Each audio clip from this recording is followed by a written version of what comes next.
तो चलिए शुरुआत करते हैं बुलेटिन की। महाराष्ट्र के सीएम एकनाथ शिंदे ने देवेंद्र फडणवीस ने खनिज मंत्री दादा भुसे को नासिक का पालक मंत्री नियुक्त किया है। इसके साथ ही आपको बता दें कि इसके बाद भुसे ने नासिक में बतौर पालक मंत्री कामकाज शुरू भी कर दिया है। उन्होंने पहली प्रशासनिक बैठक भी ली, जिसमें उन्होंने जिले के विकास का रोड मैप भी तैयार किया है। इस दौरान उन्होंने विकास कार्यों को तेजी से पूरा करने के निर्देश भी दिए हैं। इसके अलावा दादा भुसे ने बाढ़ प्रभावित क्षेत्रों का भी निरीक्षण कर प्रभावित किसानों को तुरंत सहायता देने के निर्देश भी दिए हैं।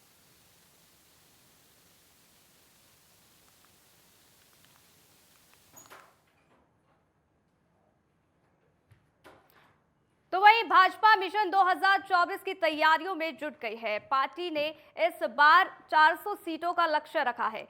केंद्रीय मंत्री आपको बता दें कि राज्यों का दौरा भी कर रहे हैं, उसके साथ ही समर्थन भी वो जुटा रहे हैं। इसी कड़ी में केंद्रीय मंत्री भूपेंद्र यादव महाराष्ट्र और औरंगाबाद पहुंचे। इस दौरान उन्होंने बीजेपी महिला मोर्चा के वृक्षारोपण कार्यक्रम में हिस्सा लिया। विवेकानंद महाविद्यालय में उन्होंने छात्र छात्राओं और पार्टी कार्यकर्ताओं के साथ पौधारोपण भी किया है।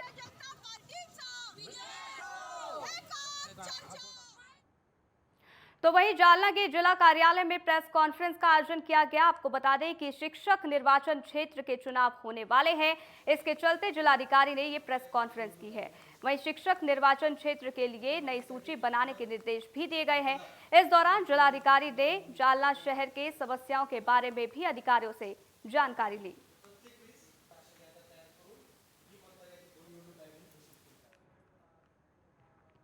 तो वहीं नासिक के नांदगांव की कृषि मंडी में एकलव्य की 81 मूर्तियों की पूजा का आयोजन हुआ है।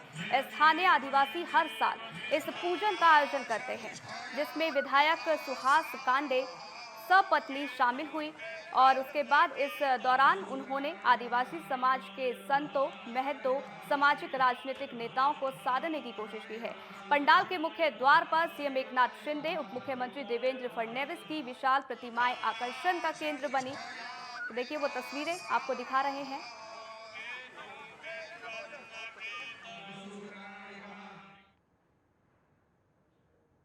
तो वहीं महाराष्ट्र के कपड़ा मंत्री चंद्रकांत पाटिल ने स्केटिंग में वर्ल्ड रिकॉर्ड बनाने वाली देशना नहर की प्रशंसा की है। आपको बता दें कि उनका नाम बाल पुरस्कार के लिए भेजने का भरोसा भी दिया गया है।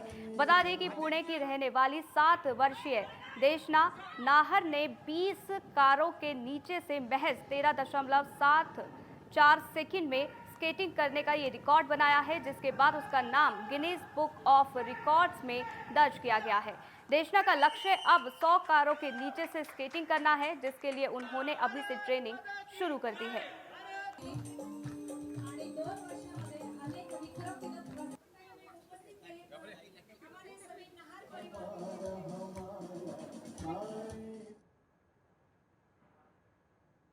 तो वहीं मुंबई में आज से टैक्सी के किराए में वृद्धि होने जा रही है। बता दें कि ऑटो की शुरुआत किराए 21 रुपए से बढ़कर अब 23 रुपए प्रति किलोमीटर हो गया है, जबकि टैक्सी की जो शुरुआती किराया है वो 25 रुपए से बढ़कर 28 रुपए हो गया है। तो वहीं एसी कैब की दरों में भी 7 रुपए की बढ़ोतरी हुई है। इसी को लेकर हमारे संवाददाता ने टैक्सी चालक से खास बातचीत की।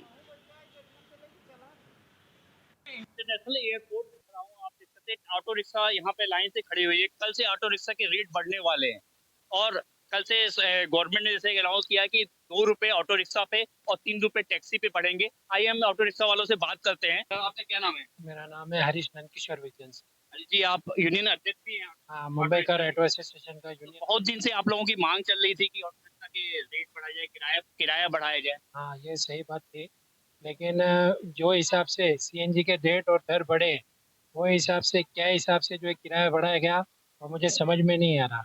अब ये जो बड़ी मीटिंग हुई थी, वाहतूक मंत्री थे, कलेक्टर साहब थे और हमारे जो ये क्या बोलते हैं फाइनेंस मिनिस्टर जो हमारे यूनियन, क्या हिसाब से 28 रुपीज़ के अगेंस्ट जो 2 रुपये किराया बढ़ाया गया है, ये कैसा कैलकुलेशन के आज तक मेरे समझ में नहीं आया। अगर ये जरा समझा देंगे तो बहुत अच्छी बात होगी।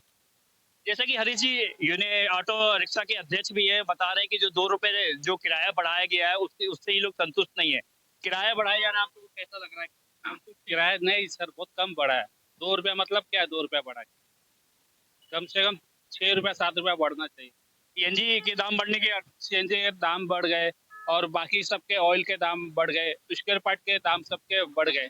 कम से कम 6-7 रुपया बढ़ाना चाहिए था। ₹2 कल से किराया बढ़ जाएगा और टैक्सी के 3 रुपए बढ़ जाएंगे। अरे बहुत ज्यादा है सर, पब्लिक परेशान है, जनता परेशान है बहुत ज्यादा।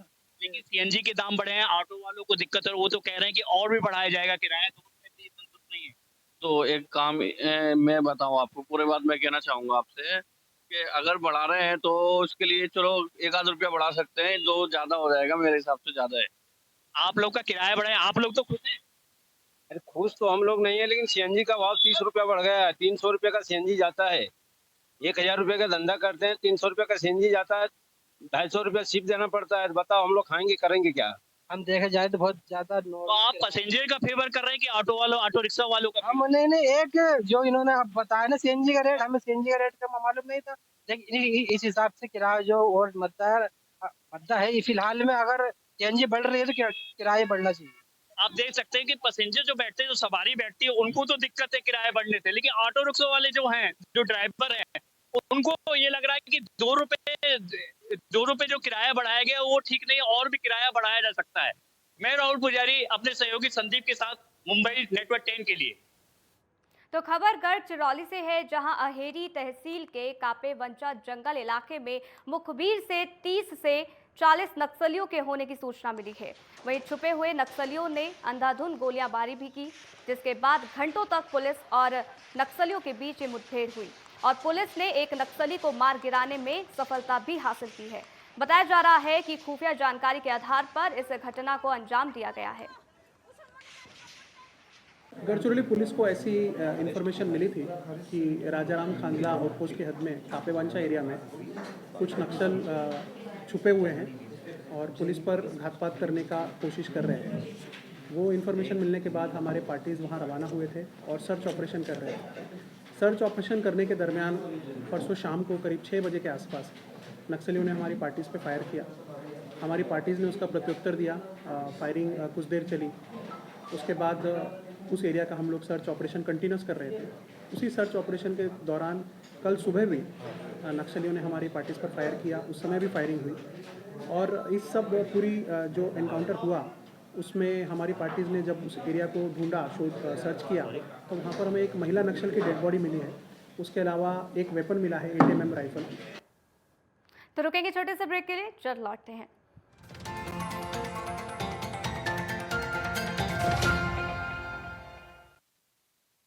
खबरों में आगे बढ़ेंगे। नासिक शहर के एक लहरा रोड से 9 सितंबर को कारोबारी का अपहरण कर उसकी हत्या कर शव को नहर में फेंक दिया गया।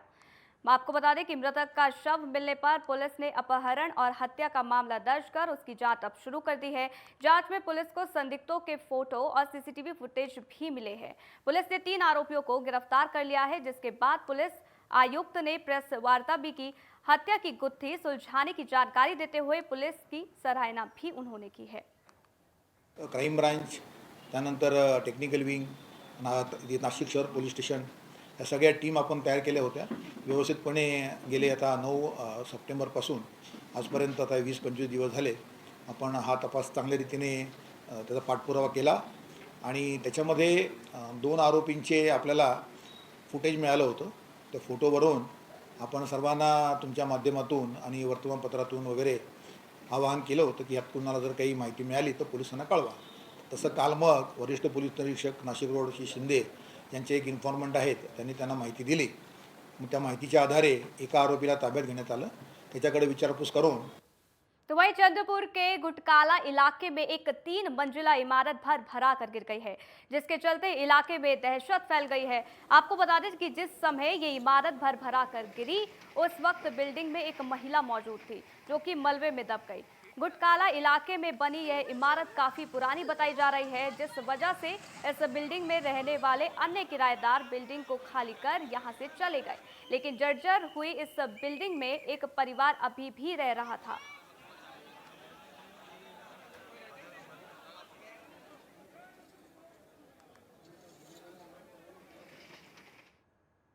तो वहीं अकोला हैदराबाद महामार्ग में 161 पर आपको बता दें कि वाशिम के नज़दीक टोल प्लाजा बना हुआ है। बता दें कि बारिश के साथ तूफानी हवा भी यहाँ पर चली, जिसके चलते नए टोल प्लाजा का जो ढांचा है वो ज़मीन दोज़ हो गया, जिसके बाद कुछ समय तक ट्रैफिक जाम रहा।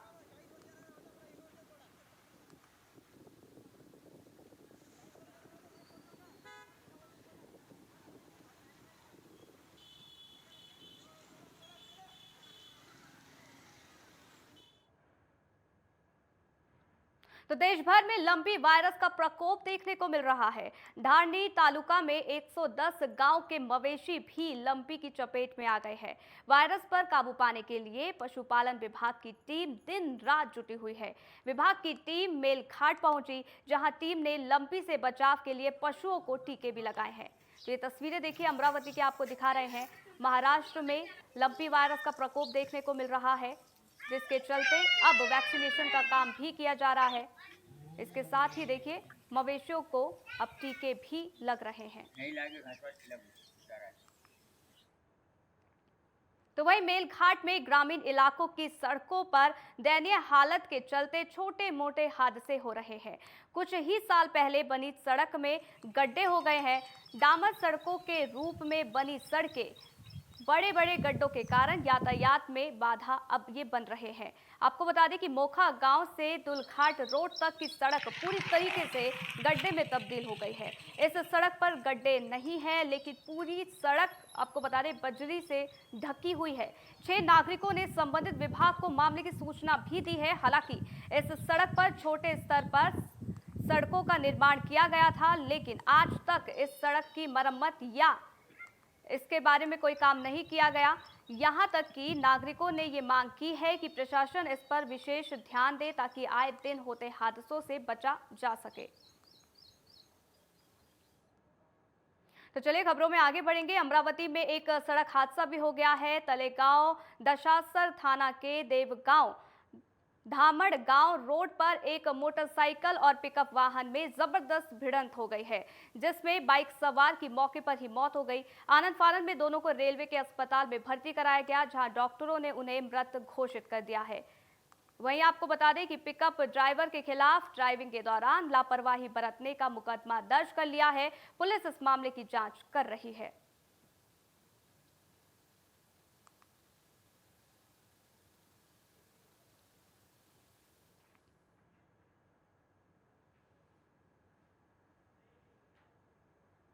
बात पुणे की करेंगे, जहां राजगुरु नगर में 22 सितंबर को 6 महीने की बच्ची की ट्रैफिक की वजह से मौत हो गई है। हमारी टीम ने इस खास खबर को प्रमुखता के साथ दिखाई, जिसके बाद हमारी दिखाई खबर का असर अब देखने को मिला है। इस बीच पिछले 2 दिन से पुलिस और नगर परिषद के सभी कर्मचारियों की सहायता से अतिक्रमण को हटाया जा रहा है। इस बीच आपको बता दें कि वहां रह रहे लोगों को इस क्रम में बढ़ चढ़कर यहां हिस्सा भी लिया और अतिक्रमण हटाने में मदद भी की। पुणे के राजगुरु नगर में 22 सितंबर को एक 6 महीने के बच्ची की मौत हुई थी। उसके बाद नेटवर्क 10 ने एक न्यूज बहुत जोरों शोरों से चलाई थी कि राजगुरु नगर में बहुत ट्रैफिक हो रहा है। हमारे साथ अभी राजगुरु नगर नगर परिषद की मुख्य अधिकारी है, हम उनके साथ बात करने वाले हैं कि जो कि पिछले 2 दिनों से राजगुरु नगर में सारे अतिक्रमण निकालने की बहुत अच्छी तरह से कोशिश कर रहे हैं। क्या कहेंगी मैम, आप पिछले 2 दिनों से राजगुरु नगर में सब अतिक्रमण निकालने की कोशिश कर रहे हैं? कुछ दिन पहले जो एक छोटे से बच्चे की मौत हो गई थी, उसके वजह से सब शहर के नागरिकों में एक असंतोष हुआ था। तो उसी चलते हमारे प्रांत अधिकारी प्रांत सर और डीवाईएसपी साहब ने हमारी एक मीटिंग ली थी कॉमन 29 तारीख को, और उसी दिन हमें तय हुआ कि हम शहर के पूरे जो कुछ अतिक्रमण है वो अतिक्रमण निकालेंगे। उसी चलते 29 तारीख को रात 8 बजे से हमने शुरू किया था, रोड हमने क्लियर किया था। उसके बाद 30 तारीख को हमने पबर रोड क्लियर किया है।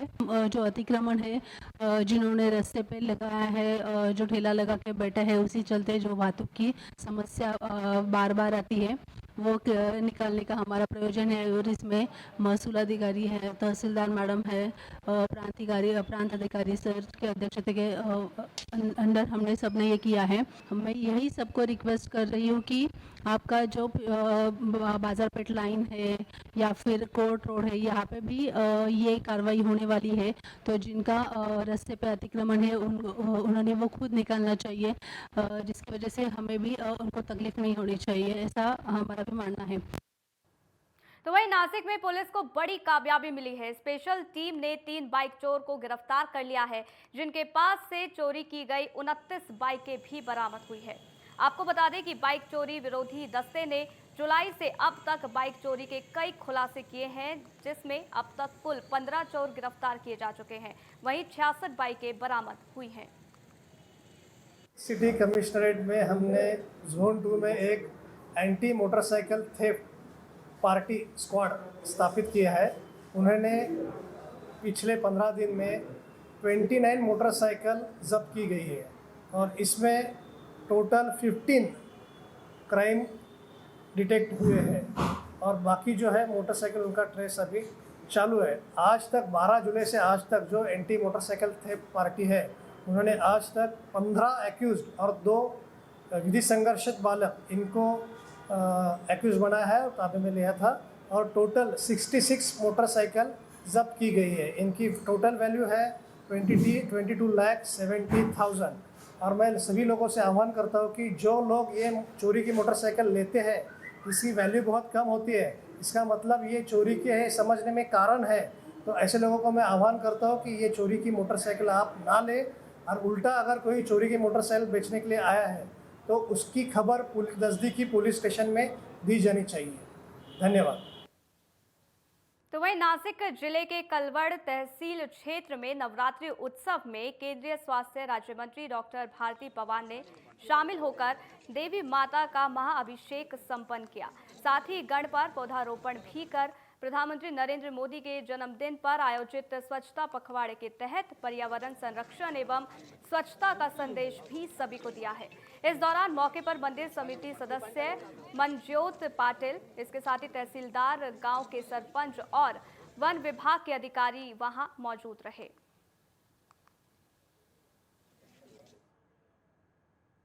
तो नासिक नगर निगम में अपने सरकारी नौकरी का कार्यकाल पूरा कर सेवा से रिटायर हो रहे 13 कर्मियों को नगर निगम प्रशासन द्वारा सेवा पूर्ति समारोह आयोजित कर विदाई दी गई। इस दौरान समाज कल्याण विभाग के उपायुक्त डॉक्टर दिलीप मेनकर समेत उपायुक्त डॉक्टर विजय मुड़े समेत कई अधिकारी मौजूद रहे। वहीं सभी रिटायर्ड कर्मचारियों को नगर निगम प्रशासन द्वारा समाज कल्याण राशि से 10,000 रुपए धनराशि की आर्थिक सहायता भी प्रदान की गई।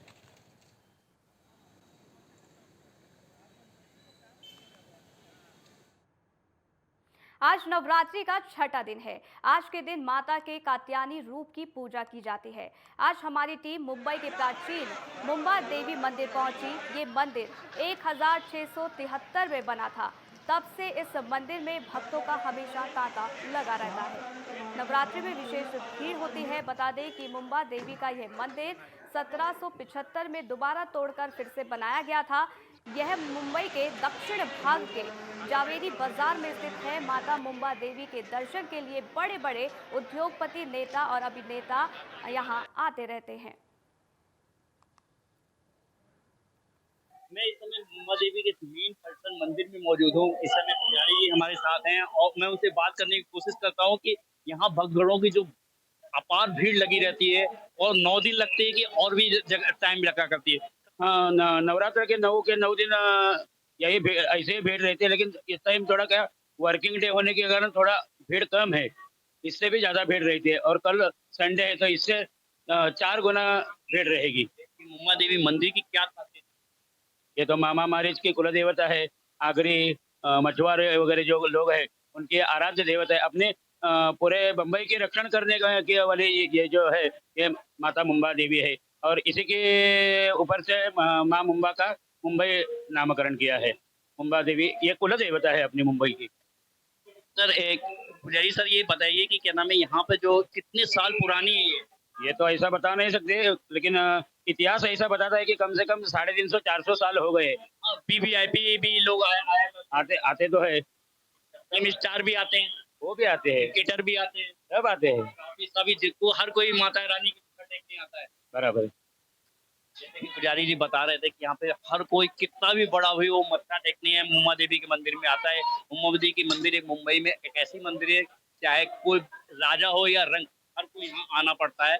मैं राहुल पुजारी अपने सहयोगी संदीप के साथ नेटवर्क 10 के लिए मुम्मा देवी मंदिर। इस समय मैं मुंबई के मुम्मा देवी मंदिर परिसर में मौजूद हूँ। आप देख सकते हैं भक्तों का तांता लगा हुआ है मेरे पीछे दर्शन करने के लिए। आज माता का छठवां दिन है। कात्यायनी माता जो पूजा आज छठवां दिन है जो पूजा जाते हैं। और आप देख सकते हैं यहाँ 1 किलोमीटर दूर से यहाँ पे भक्तों की सुबह 5:30 बजे से लाइन लगी है दर्शन करने के लिए। ठीक मेरे पीछे माता का मंदिर है, मुम्मा देवी का मंदिर है। इस मुम्मा देवी मंदिर की विशेषता ये है कि ये 1673 में इसकी स्थापना हुई थी और इसको दोबारा तोड़ के 1775 में फिर दोबारा बनाया गया था। और मुंबई का बहुत फेमस ये मुम्मा देवी मंदिर माना जाता है। यहाँ वीवीआईपी मूवमेंट ज्यादा रहते हैं। अंबानी परिवार, फिल्म स्टार और क्रिकेटर काफी लोग दर्शन करने आया करते हैं। आप देख सकते हैं भक्तों का तांता लगा हुआ है, लाइन लगी हुई है भक्त दर्शन करने के। आज छठवां दिन है, माता कात्यायनी का दिन है। आज दर्शन करने के लिए सुबह से ही 5:30 बजे से यहाँ पे श्रद्धालु लाइन लगाए हुए हैं। आइए बात करते हैं श्रद्धालुओं से। आप कहाँ से आए? मैं आया हूँ अंबरनाथ मुंबई से। अम्बे मात की जय। मैं इनका दर्शन करने नवरात्र में आता ही हूँ, हमेशा दर्शन करता हूँ। और मैं जब ये सबसे आग्रह भी करता हूँ कि इनका दर्शन किया जाए। मुम्मा देवी बहुत जानी मानी है, जो हम इनसे मांगते हैं आखिर में ये माँ है, सब कुछ देती है। हर माँ अपने बच्चे को कुछ न कुछ देती है, मगर मैं इनका दर्शन हमेशा करता हूँ। बात करें एक भक्तजन और है, उनसे बात करने की कोशिश करता हूँ। आप लोग दर्शन करने आए? हाँ, दर्शन करने आए। हर साल आते हैं? हर साल आते हैं। कैसा लगा? बहुत अच्छा, बहुत अच्छा, बहुत अच्छा। आप लोग व्रत भी रखते हैं क्या? 9 दिन है, एकदम कड़क। और मुम्मा देवी के दर्शन करते हैं कि और महालक्ष्मी भी और मुम्बा देवी भी। कब से आ रहे हैं आप लोग यहाँ पे मंदिर में? हम 15 साल हो गए। हाँ, शादी हो गए तब से। कहा जाता है यहाँ की मान्यता है कि अगर कुछ मांगा जाए तो माँ जरूर पूरा करती है। आइए और लोगों से बात करने की कोशिश करते हैं। आज 45वां साल है मेरा। 45 साल से। आपका क्या नाम है? निर्मला चौरसिया। मुझे इस मंदिर में ये 9 कन्याओं को बांटने के लिए आज प्रसाद खड़ी यहाँ पे। 45 साल से रेगुलर आप यहाँ रेगुलर हर साल लाती, दोनों बार आती है। आप देख सकते हैं कि यहाँ अभी लाइन वहां तक लगी हुई है। बाहर कैंपस के बाहर भी लाइन लगी, करीब 2 किलोमीटर तक कैंपस के बाहर लाइन लगी हुई है। और इसको देखते हुए ऐसा लगता है कि पूरे श्रद्धालु, पूरे मुंबई के श्रद्धालु, पूरे भक्तगण यहाँ उमड़ पड़ी है। मैं राहुल पुजारी मुम्मा देवी मंदिर से अपने सहयोगी संदीप के साथ नेटवर्क 10 के लिए। तो वहीं रायगढ़ के महाड़ क्षेत्र में जमकर बरसात हुई। आपको बता दें कि भीड़वाड़ी में कई घर और दुकान बारिश की चपेट में आ गए। इतना ही नहीं, बारिश से धान की फसल को भी काफी नुकसान हुआ है, जिससे स्थानीय किसान परेशान नजर आ रहे हैं। वो तस्वीरें भी देखिए, आपको महाराष्ट्र की दिखा रहे हैं किस तरीके से यहाँ बारिश हो रही है। घरों और दुकानों में पानी भर गया है। धान की फसलों को भी यहाँ पर खासा नुकसान हुआ है।